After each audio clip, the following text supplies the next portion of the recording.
Hi, I'm Ariel. You're watching She Wants the Diction, and today I'm going to be doing the Omnivore Book Tag.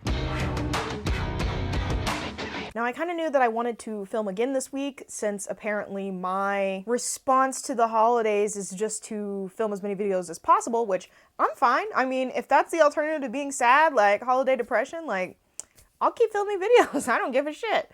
So, I was conveniently tagged to do this by Beck over at Mooney Reads by Starlight. I've been saying this every video. Go check out their channel and subscribe because they need way more subscribers than they have.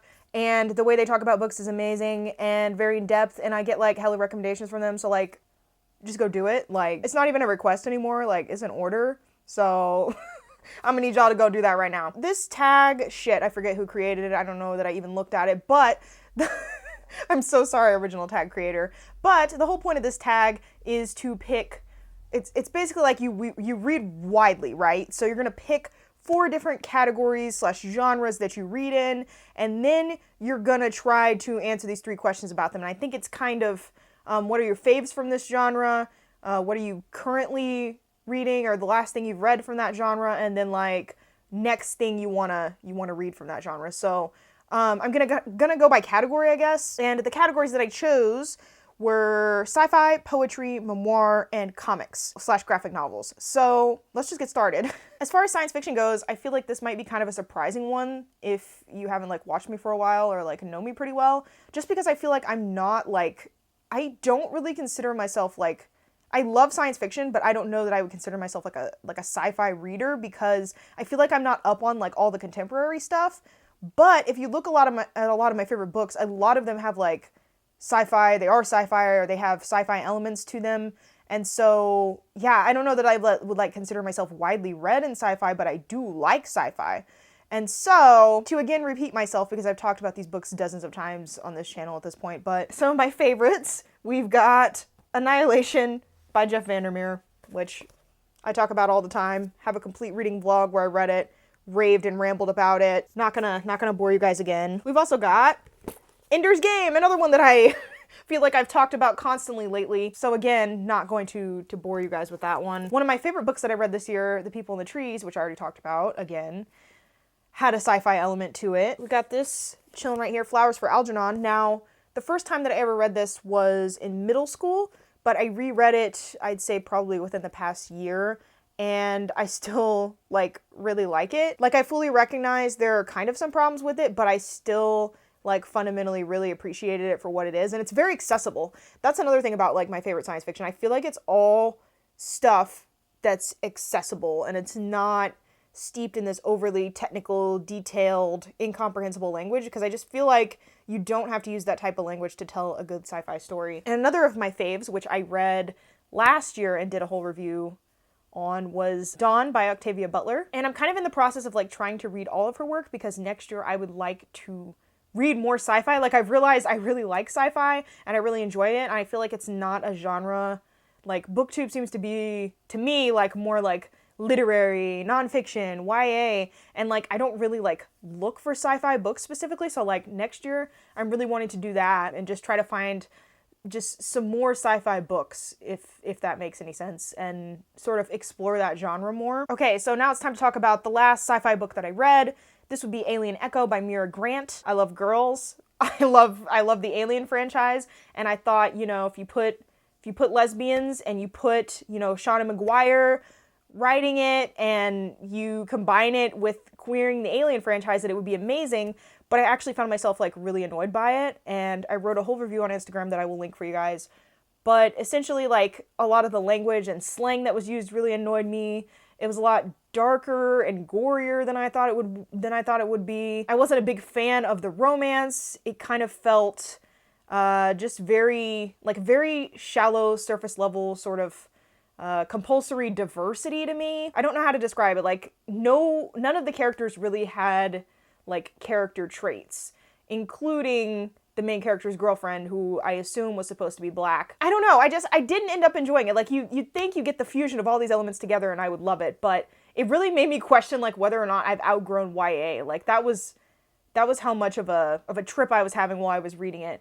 And I mean, I'm not totally disappointed in it, because I think that, you know, for someone who's a YA reader, like the actual target audience, you know, maybe that can be the book for them that shows them it's okay for a girl to like other girls, like we exist. And I just think it would be wonderful to have had that representation. So like, I'm never going to totally like diss that, but as an adult, for me, it just wasn't my favorite thing ever. So the next sci-fi thing that I'm kind of looking at reading is Jeff VanderMeer's Ambergris trilogy. I realized that I haven't really continued reading him. Like I have all these favorite authors, but I'm like, I feel like I don't look at their other work. Like I just kind of get distracted by other things and like forget that they have a body of work.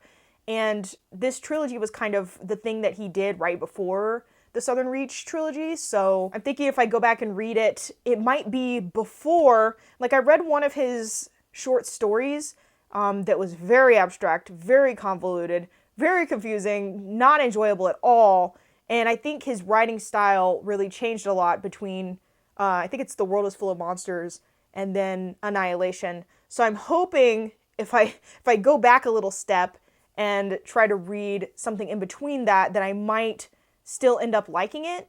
And I did preview the first page and kind of see that, like, I liked his writing and I was curious. I wanted to know like where the story was going. And also the cover for this, you guys. The cover was what really struck me. And I think it's designed by the same guy who like does all of his covers, and all of his book covers for the most part are just like, wow, just stunning. I just love this cover art. So yeah, I'm really hoping that won't let me down. Also, I keep hearing a lot about the 5th season and I feel like it's kind of a booktube phenomenon at this point. So I'm like, well, I should probably read that at some point, even though, is that N.K. Jemisin? Because I don't know that I love her writing. Hold up. Yeah, because I tried to read How Long Till Black Future Month because that title. Like, I am a slut for titles. I am a slut for hot cover art, like sexy abstract cover art, or just like, I don't know, just beautiful cover art. And so I was not vibing with the style of those short stories. I was not vibing. I remember The City We Became, or whatever it is, like, just the mere title of that, like, gives me a headache.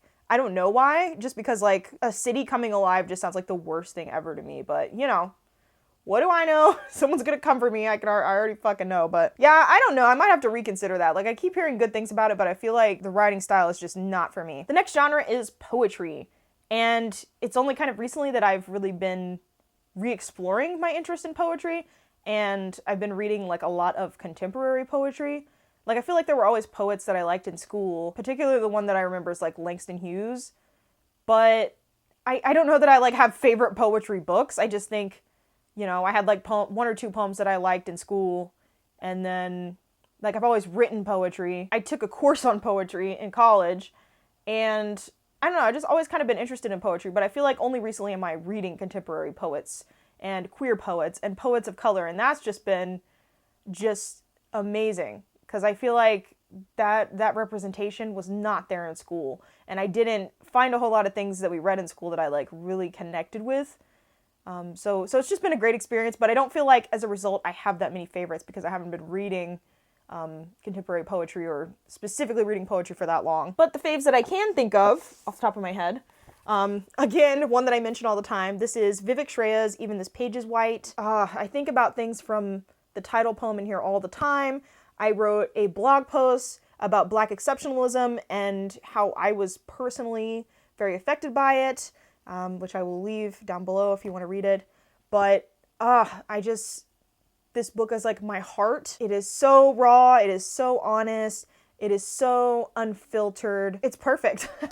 In my opinion, like, it's perfect. So this is one of my favorite poetry collections. I feel like it should speak for itself that I bought it, and because I don't buy many things. I've really been liking Danez Smith.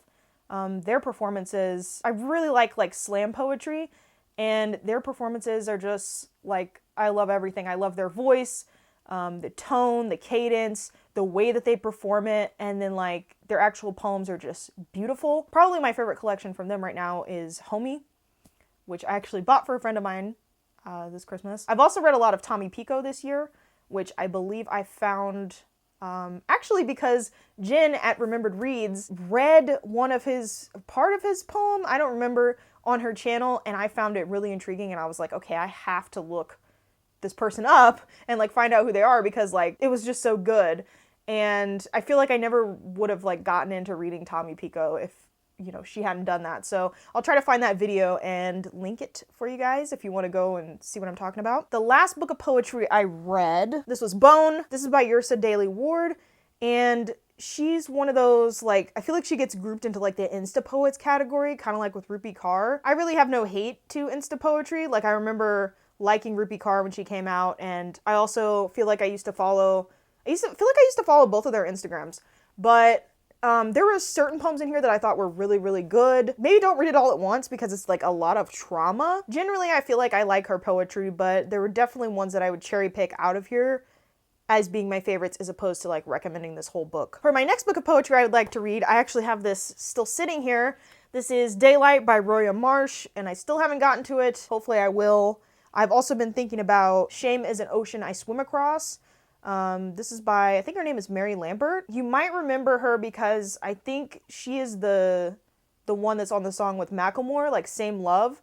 I don't know if you guys remember when that song like blew up years ago, but apparently she has a poetry collection, and I had just seen it and like Googled about it and like searched it up and had added it to my TBR, and then I saw that Kim at Middle of the Book March had actually mentioned it in a recent wrap-up and that she really liked it, so I was like, okay, well, now that's pushed to the top of my list because, I don't know, I'm really curious. Okay, the next genre, memoir. And I really didn't realize that I was as big a fan of memoirs as I apparently am until this year. This is the first year that I've ever tracked my reading, like, officially, and memoir was, like, one of my top genres, and, like, I was shook.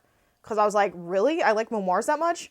Didn't know. But it kind of makes sense because it's, like, they're sort of trying to learn a lesson from, like, someone's subjective experience, or, like, you know, so in order to learn about, like, say, mental illness, you specifically read a memoir that's from the perspective of someone, you know, with that mental illness, or from the perspective of someone with a disability, or from the perspective of a queer person. So I like that I feel like I like that it's like a personal look. Like, it's more like qualitative data than like quantitative. So anywho, I don't know that I can pick like all-time favorite memoirs, but my favorites from this year, definitely In the Dream House. I thought that was gorgeously written, and it's such a necessary topic because domestic abuse is something that's still, I feel like, under-talked about. Also, combining that with queer relationships, where it's like abuse does occur in queer relationships, just like women can't abuse men. And it's like, that's a very important subject to talk about, and she does it in such a way, especially in the audiobook, where it's like very haunting, yet it's beautiful that she was able to capture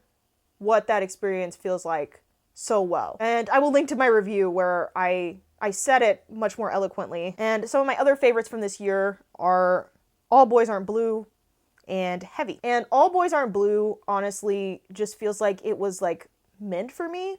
Like, it is so close to my experience at the intersections of being Black and queer that it was almost scary.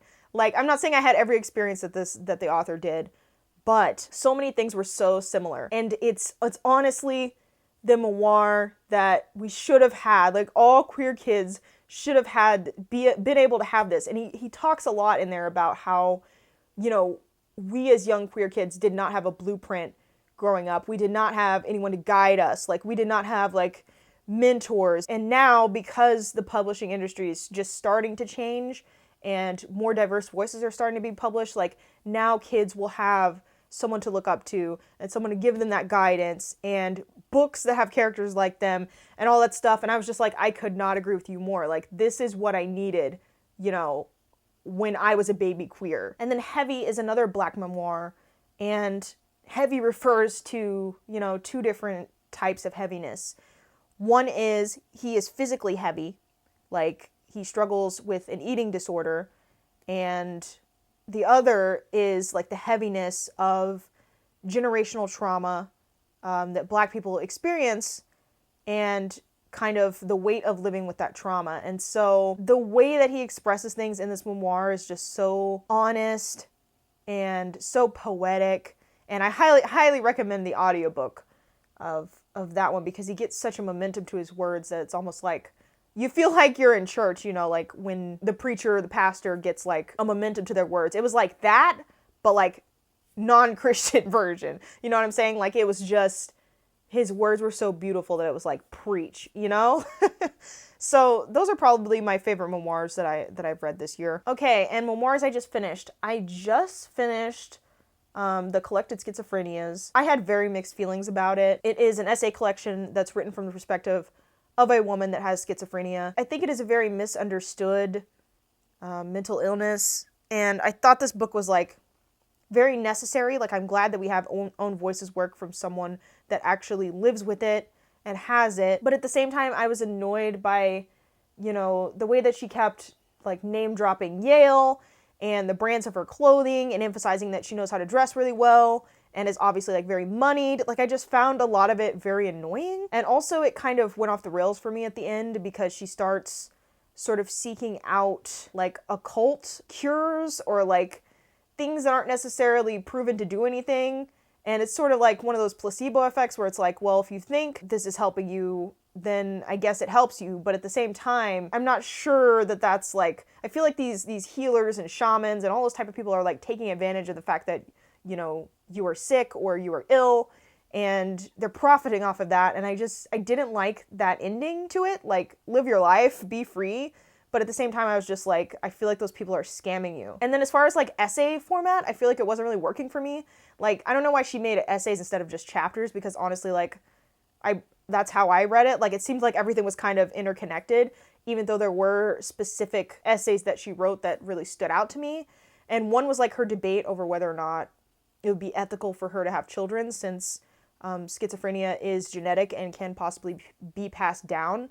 And it was also like this idea of, can she be a good parent with schizophrenia? Is it irresponsible to have a child with schizophrenia? And I like, you know, that she explores the complexities of her thoughts and she's very honest about it. But I feel like she doesn't really come to a conclusion. And I like that. She doesn't necessarily have answers, and she doesn't necessarily provide you with answers, the answers to her questions, but she brings up a lot of really good points and makes you think about the complexities of these things from her point of view. So in that way, I thought it was good, but yeah, I had very mixed feelings about it, probably a meh for me. The other memoir I just finished, and really this would be more of autobiography because he kind of details his whole entire life, and I finally memorized the difference between an autobiography and a memoir, so I can quit confusing the two, but just gonna lump it in here. Permanent Record by Edward Snowden. I listened to this on audiobook. I liked the reader for the audiobook, who's not the author. The reason I read this is because I bought it for someone for Christmas. He's an IT guy, and I don't really like to buy books for people that I haven't already read and like vouched for, because for all I know, I could just be buying them complete filth or trash, and then it's like I kind of endorsed it, and it's like, well, why did I make them read something shitty, you know? Guy worked for the NSA. He was basically like a whistleblower on the whole civilian surveillance operation that they had, that they weren't telling the American people about. I thought it was very long-winded. Like, it took a while for it to get good. He literally went all the way back to his childhood and explained his infatuation with computers and taking things apart and learning how they worked, like from a very young age. And all of that was like relatable nerd shit. And I was like, adorable kid. I totally relate to this. And then it follows him all through like his different jobs. I do think the dude was a little too lit about the fact that like he comes from a military family, and he was a little too excited about like wanting to serve his country. Like, he tried to enlist in the army and then like injured himself, and so had to get discharged basically. But like he was a little too lit about that legacy, and he was a little too, like, I feel like he was just waiting for the point in his life that he could like become a hero. Like, he was so eager to like become a hero or like do something for his country. I don't know. I feel like I'm still processing all of it. I mean, I'm not sure that I'm really surprised by any of it. Like, we know that our data is being collected off of like our cell phones and shit, but I feel like if you don't see the reality, like the database that they've created from it that's searchable, and you don't see everything all in one place and you don't like physically see it, it's hard to like really care. Like, it's like I know it's out there somewhere, but it's hard to like tangibly realize it. And I'm also just kind of like, you know, where do we go from here? I thought he explained a lot of the technical things like really, really well. I learned a lot about like how things are never really deleted, which is another thing that you kind of know, but you don't know, and how like encryption is one of the only ways to keep your data from being able to be stolen. I do think it was really, really necessary for us to go all the way back to his childhood to understand who he was and what his motives are for what he did, but I do think that it took forever to get around to like the actual event of him leaking the information, and he explains in detail how how he leaked it, like how he got the information out of the building, how he decided to take it to journalists, all that stuff. I think he probably did the right thing, and I think we realize a lot of this already. We just don't deal with it. Like the conveniences of technology, we're like, it's the sacrifice that we make for that is our privacy, but privacy is like an American right. So the fact that we're using terror as an excuse to spy on civilians and create a civilian database of all communications and trying to store all of that information and make it searchable is kind of fucked up. But I don't know, as a layperson, what exactly we're supposed to do about that. So those are just my feels, having finished that audiobook a couple hours ago. The next memoir that I would like to read, I'm thinking maybe Bell Hooks or Audre Lorde, somebody like that, black feminist. Okay, the next genre is going to be comics/graphic novels. Some of my favorites are As the Crow Flies. I talked about that one a lot last year and actually cosplayed the main character, and so that was really fun. As the Crow Flies is basically about a young black girl named Charlie. She is going to a Christian summer camp that her parents made her go to and is kind of questioning her faith and her sexuality, and it's just like adorable camp, woods, hiking, nature vibes, and like she makes a friend while she's there who's trans, and so they have like a little queer friendship, and it's just like all around adorable. It's drawn in all colored pencil, and yeah, I just feel like I need people to read this because I feel like I keep recommending it and like talking about it, but like, have I seen anyone reading it? No. So what is the point of this channel if y'all aren't reading my faves, okay? And then also one that I enjoy a lot is Saga. I've said this before, but I feel like it's like the perfect combination of just everything. Like I feel like it's like Star Wars in that I haven't seen anybody in the book community that like did not at least like it. Like I've never seen anyone like hate it. Like it's kind of like a universally enjoyed thing. I also got Princess Ever After, which is just the most adorable queer fairy tale that like I never even knew I needed, but now it's here and it's cute and it's fluffy and just so adorable. Another one that I enjoyed really recently, and this was a recommendation from Beck, is Road Queen. And this was absolutely like ridiculous, I'm not gonna lie to you, but it was incredibly fluffy. It contains like the fake dating trope, which I didn't know that I was apparently a fan of, but it happened in here. And it's really entertaining because it's like this sort of heartbreaking motorcycle babe who has to date like this high femme, and honestly like it's great because it's just like her having to learn how not to be a fuck girl. And yeah, it was just highly enjoyable, highly entertaining, like complete fluff, but apparently that's what I like in my comics. I don't know. The last comic I read was Goldie Vance, and I wasn't really feeling this one. I thought the art was really, really adorable. Like it reminded me of like Scooby-Doo, 60s, we're gonna hop in the mystery machine, like, and I liked that the main character, who is black, was so like precocious, just because I feel like you don't see that in a lot of like black girl characters, but like I live for it. And so yeah, I loved the art style, but I thought the story was like boring, forgettable, not interesting. And so yeah, that was a little bit of a letdown, but if you're looking for cool art. Okay, the next comics that I would like to read. Blue is the Warmest Color. Kind of a classic that I still haven't gotten to. I also saw recently, I was browsing my library as like recently added or purchased, and I saw this one called What We Don't Talk About, and I hadn't heard anyone mention it yet, but it's about an interracial couple. The girl is black and the boy is white. And so I'm really, really interested in this because I want to see more interracial romance. Like I always see people talking about like the importance of like black romance, and I'm not disagreeing with that, but it's like I would like to see more interracial romance because I think interracial relationships like really get slighted in media and in fiction. Like it's always like characters have to stay paired within their own race, which is really just like annoying to me. I want to see more depictions, more healthy depictions of interracial relationships and conflicts that can happen in interracial relationships. Because like I'm the child of an interracial marriage, I'm in an interracial relationship, and I don't see that. Like I see none of that. I don't see that anywhere. And so that's why I'm so excited to like check out this little YA graphic novel about it. I'm also looking at The Times I Knew I Was Gay, which again, great title. I don't know that I'm going to be super stoked about the art in here because it looks kind of simplistic, but I just kept seeing it around and I'm curious. Okay, so I think I've rambled enough, and that is gonna do it for this tag.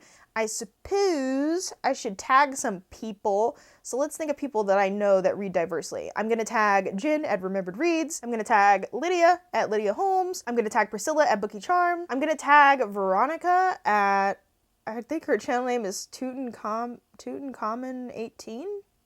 Correct me if I'm wrong. Wow, why am I tagging so many people? Like, I never tag people. Like, I'm gonna tag Kim at Middle of the Book March. I'm gonna tag Charlotte at Bookish Mama Blooms. She recently changed her channel name, which is cool. I like the new name. If you don't want to do this, feel free to like disregard the fact that I tagged you.